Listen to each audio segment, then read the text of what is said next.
Year two of the Mike Elko Duke football era is off and running. We just saw the blue and white, the annual spring game take place. What to expect out of the Blue Devils as they go into the 2023 season. That conversation coming your way today on Locked On Blue Devils. Hi, everybody. Dick Vitale. Hey, make sure you listen, man, to Locked On Blue Devils with JJ Jackson. He's awesome, baby. You are Locked On Blue Devils, your daily podcast on the Duke Blue Devils, part of the Locked On Podcast Network, your team every day.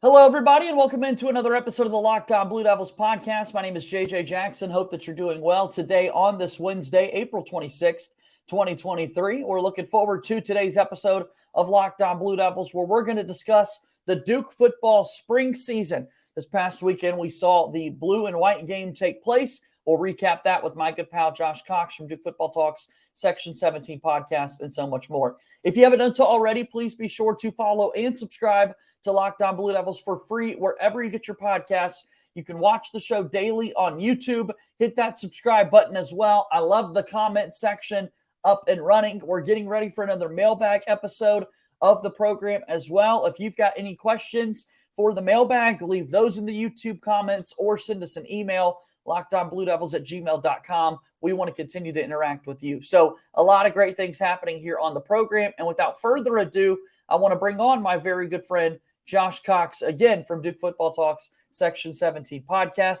And, buddy, we're going to talk a little football today, me and you. Oh, yeah. It's football season, spring football season. Yeah, man, looking forward to this. Been talking a lot of basketball, which we enjoy doing as well, of course. But, yeah, this is the block, right, the small block of time for spring football. Yeah, a little preview ahead in the week for folks. We'll be able to chat back up with one of my good personal friends, Drew Carter, now of ESPN and the ACC Network. He was on the play-by-play coverage this past week in Durham for that broadcast. He's also been doing a handful of Duke lacrosse broadcasts on ESPN, so it'll be good to catch up with him a little bit later. But, Josh, I want to talk about football. And first and foremost for folks, as we haven't been all the way dialed in, got a lot of basketball news to keep up with here on the show. But we're expecting a Saturday Duke football spring game. A whole lot of people are going to be at the event. It's going to be awesome. And then what in the world happened, man? All of a sudden, plans changed. Yep. And next thing you know, it's a Friday night edition of this blue and white game. I mean, catch people up on what from the outside looking in appeared to be like a really hectic 48-hour period. It definitely was. We were at practice on Thursday, and so we were talking to Coach Johns and Coach Santucci, and we get done with that practice, and one of the personnel from Duke football just kind of gives us a heads up, like, hey, keep your eyes open. We might be switching the game. And honestly, we had looked at the weather report, but really hadn't, processed it. You think football, you don't really think about, like, let's move a football game. But turned out to be the right thing to do in Durham during the time that the game would have been played on Saturday. It was a torrential downpour in Durham. And so they made the right call. They pushed it up to Friday night. And it was a beautiful night for football on Friday. And I would assume this, fortunately for some people who maybe couldn't have come on Saturday, were maybe able to come on Friday night. But I think the bigger number of people were those who could have come on Saturday who weren't able to come because of it being Friday night. But, at the end of the day, it was fine. It was broadcast on ACC Network X, so online there on through ESPN, ESPN Plus or whatever. And so anybody who wasn't able to make it was able to watch it. And so it was good. High level of football being played out there for a spring game, that's for sure. And again, Drew Carter on the commentary, and we'll catch up with him a little bit later in the week here on the show. But, man, that's chaos because you talk about your average football season with the real game being played. It is so hard for that decision to be made. But a couple of things here, the flexibility in place, and at the end of the day, it is a spring game, not the end of the world that you've got to move that around for so many people and that sort of thing. So a blue and white team set up for the event across college football.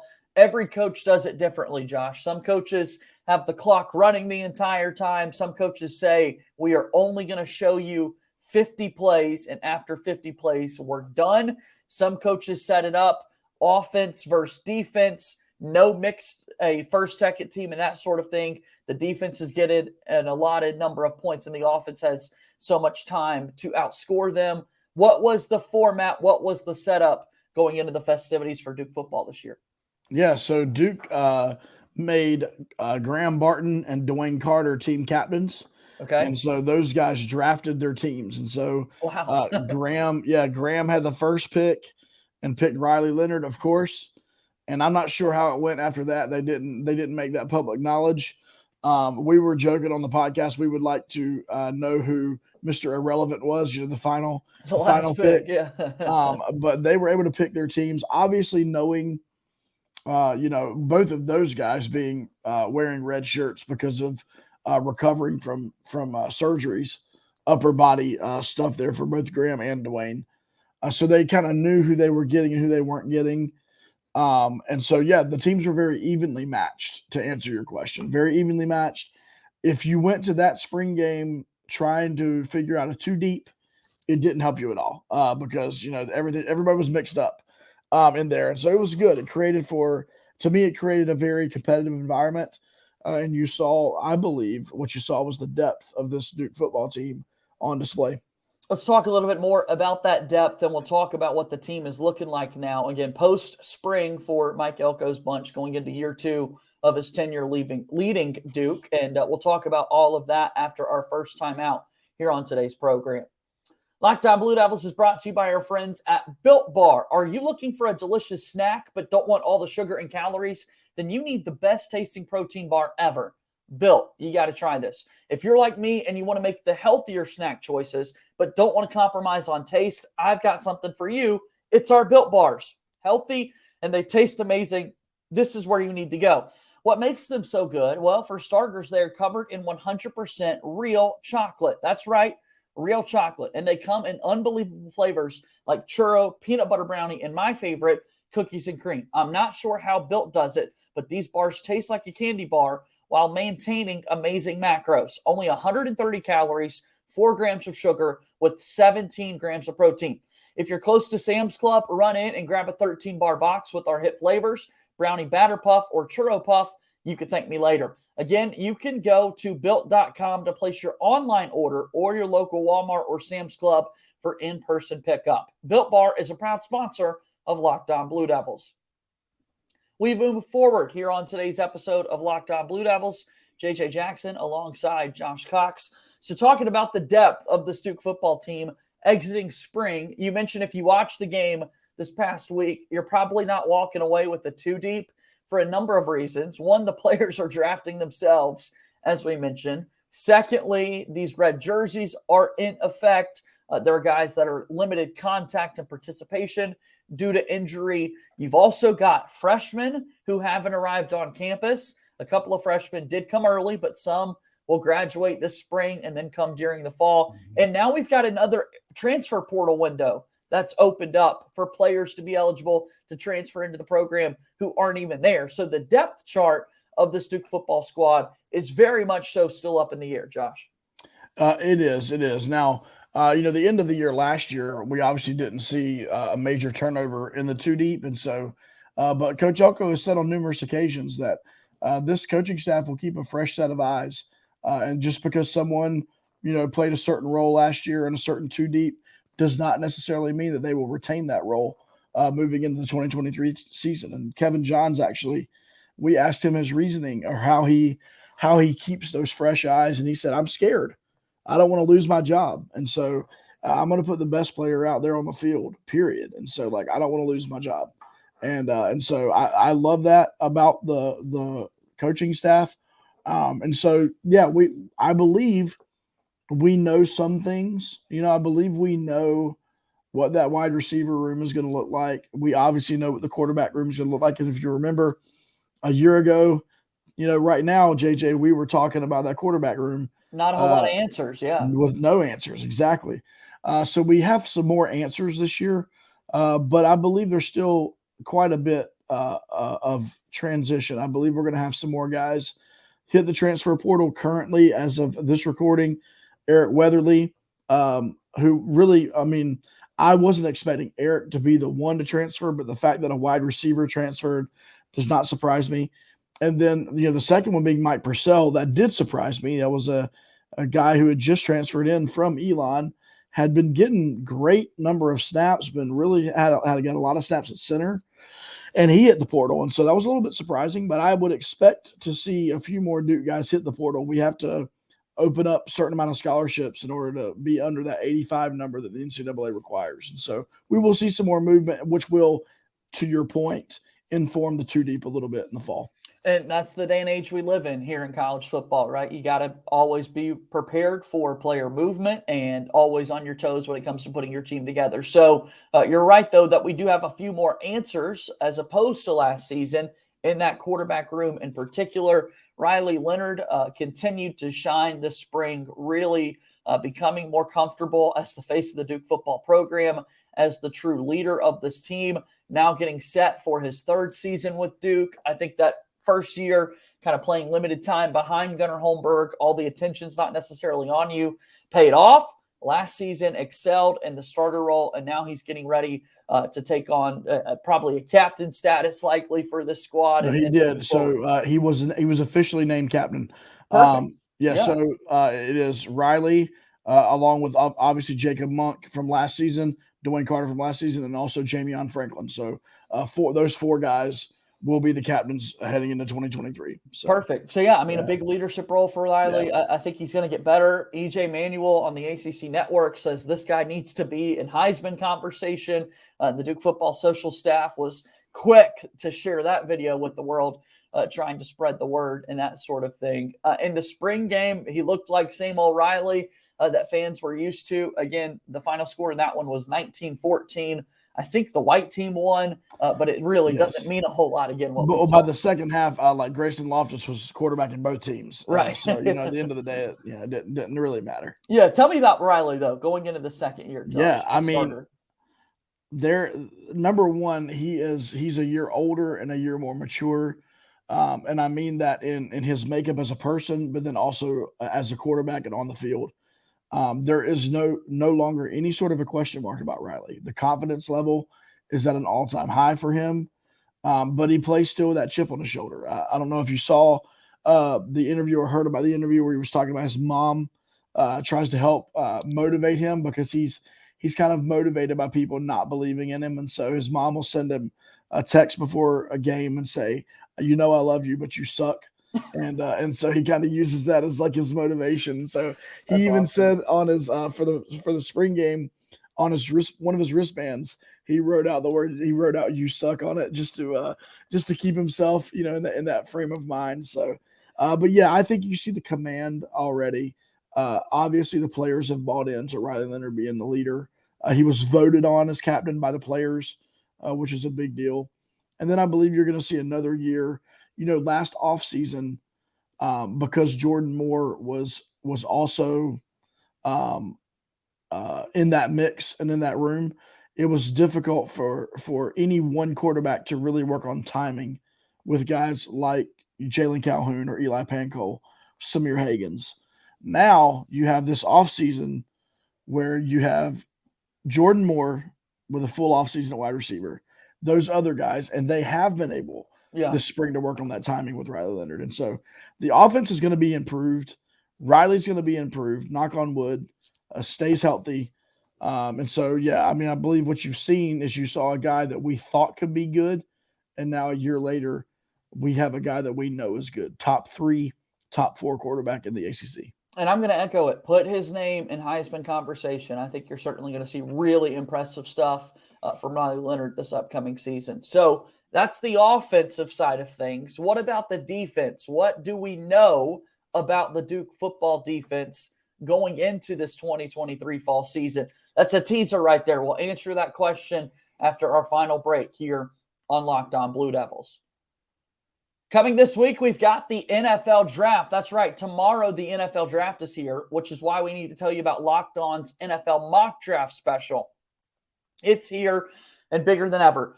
Follow along all 32 teams' first pick in a 6-episode ultimate mock draft experience only Locked On can deliver. All episodes are available now on Locked On NFL Draft on YouTube or wherever you listen to your podcasts. Big week coming up here. Locked On Blue Devils, JJ Jackson alongside Josh Cox from Duke Football Talks Section 17 podcast. Here in the state, of course, the Carolina Panthers have that number 1 pick in the NFL draft. Who do you think it's going to be, Josh? All signs are pointing to Bryce Young. Bryce Young. That's what I'm thinking too. I know the Reddit user is trying to throw Will Levis's name around there. Yeah. I'm not convinced. I'll go with Bryce Young until I hear anything different. Yeah, I think so as well. Again, go check out the Locked On NFL mock draft special available on YouTube or wherever you get your podcast. So we're talking about Duke football. Hopefully Riley Leonard at quarterback, his name will be called one day at the next level. I know that's a dream that he certainly got. We've got Daniel Jones getting ready for another season in the National Football League, and a couple of Blue Devils hopefully starting or wanting to start their professional career. So we'll get more answers on that as the weekend progresses here with the NFL draft taking place. But I want to talk a little bit about the spring, and I want to talk about the podcast that you guys just released, Josh. Of course, I'm just getting little snippets from you here on the program, really wanting you to promote the work you guys did there at Section 17. Yeah, so we did about an hour-long podcast kind of going over spring practices as well as the blue-white spring game. We were able to be at 4 or 5 of the practices this year, and it was a really unique look at the team, to be honest with you, much different than last year at this time. Obviously, a year under everyone's belt. And so, we talked about all that. We talked about our we talked about our reaction to the game itself, some players to look out for. And then obviously the big thing is we're all getting ready, right? We're getting ready for that week 1 Labor Day matchup in Durham where the Clemson Tigers come to town. And so the excitement around that first game is building already. And I think by the time the end of August gets here and we start really approaching game day, I think there's going to be just a next level of excitement around this program. Yeah, no, I'm looking forward to it. Countdown is on, trying to get closer to the start of the season for Duke. So I did a little teaser just a moment ago. The defense for the Blue Devils team, of course, this is the side of the football that Mike Elko cares so much about throughout his entire career. What do we know? What do we know about this Duke team after spring practice? Yeah, so here's what we know. We know that 2 of your 4 team captains make up the interior defensive line, and so that's Jamion Franklin and Dwayne Carter. We know that the anchor of that line is stout. Behind them, we know that Aeneas Peebles is solid and could be a starter. If not for those guys. And then I believe Wesley Williams is a guy that a lot of people have been talking about. He used to be an edge rusher. They've bulked him up and put some weight on him, and he's now playing on the interior line, and he's solid. I think we also know on the D-line that you have Anthony Nelson, Michael Reese, and VJ Anthony. I believe another person you could see getting some time is true freshman Samaj Turner, who's been on that edge rush. So we know the defensive line is pretty solid. You're going to also see Desmond Alduje, who's another true freshman, at some point in time on some part of that defensive line. Moving back to the linebacker position, another steady position. I personally believe you're going to see Cam Dillon and Trey Freeman as those linebackers. Dorian Mausi, who Duke fans are very familiar with, has been injury prone in his career. I do believe he will probably be that 3rd guy. 4th guy is up for grabs. Who knows? There's true freshman Luke Margot.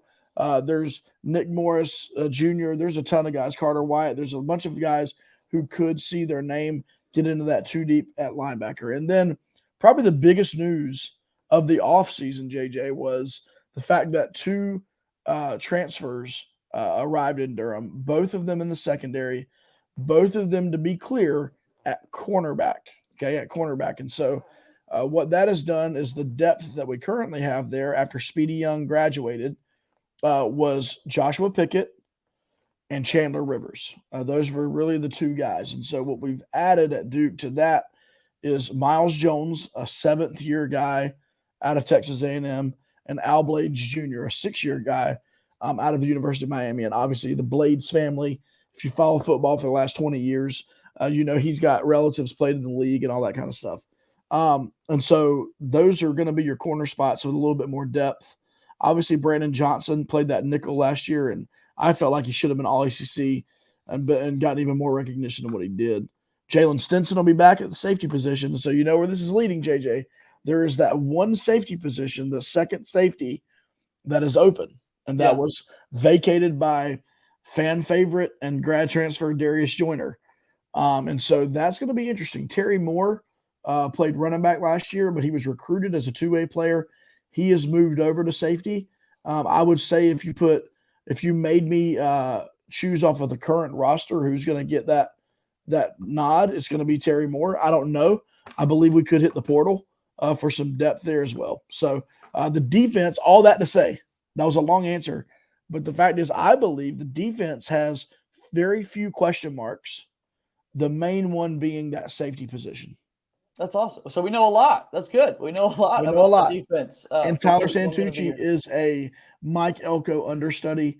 Yeah. He's been with Mike for 5+ years. He's a young guy with a ton of energy. Yeah. New defensive coordinator, yes. Yep. Excited to see what that defense can do this upcoming season. So September 4th is the first game of the season against Clemson. Duke starting off with an ACC game there. That is 131 days away. So last question here today, Josh, as we wind down and get out of here.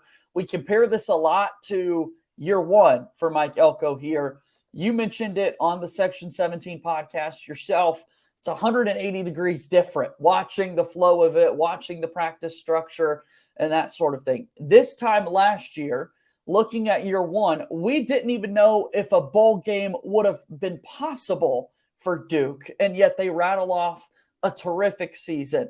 What do you expect for Duke football very early? Like, is it safe to say the floor is a bowl game for this Duke team going into the year compared to last year? Are your thoughts 180 degrees different, if my question makes sense, on where Duke is going into the second season? Yes, so my really early predictions, unofficial predictions. No, I believe this. I do believe that this 2023 edition of Duke football will be a better team than the 2022 edition of Duke football. I believe that the current players have gotten bigger, faster, and stronger. The Feely effect, as we always often talk about, David Feely and the strength and conditioning team, they do excellent work. We got through this entire spring as Duke football without any major injuries.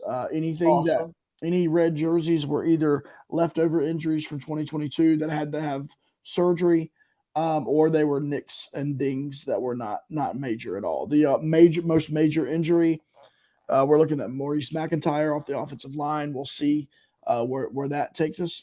But all that to say, Duke is a better team. Now, Duke can be a better team, play better football, and with the schedule that Duke has, could wind up with a worse record than they had in 2022.